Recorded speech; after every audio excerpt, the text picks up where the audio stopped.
I'm Drew Sullivan. I'm the editor of the Organized Crime and Corruption Reporting Project in Sarajevo, Bosnia and Herzegovina. And I want to talk a little bit today about investigating people and businesses. When we're going off and investigating someone for a project, we typically want to collect every single piece of information we know about this person. And the primary source of our information comes from public records. If you think of an individual, the things that happen in their life, they're born, they get married, they go to school, they sometimes divorce, they start businesses, they buy cars, they buy real estate. All these things generate information about people. So it shows you how much money they have, who their friends are, who they're doing business with. And so we want, at every single point along the way, we want to collect the public records that are generated by these people. And that gives us a lot of information and helps us piece together their life and the things that they're doing so that we can go back and see where those lives intersect with either bad people or with bad deeds.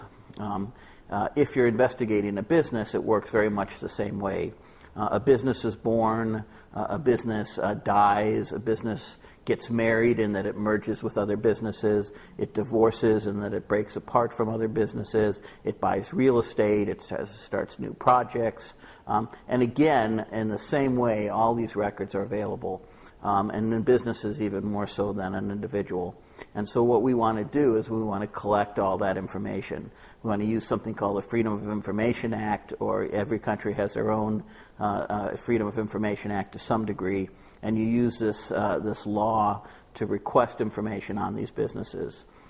You talk to regulators, you talk to oversight organizations that might look into these businesses. These businesses might have to file certain information, like individuals file taxes. These businesses will file securities and exchange information on the issuance of stock and other things. And so in the course of every single one of these records, these relationships show through. You can't hide a lot of this information. And so what we recommend is that you collect all the information and keep collecting it, keep reading it, and keep understanding everything that's in a document. You should be able to understand everything that's happening to somebody if you're doing a good investigation. So that at the end, before you even talk to the people that are involved, you know the answer to every single question. That's our end goal. So that's my advice. I'm Drew Sullivan.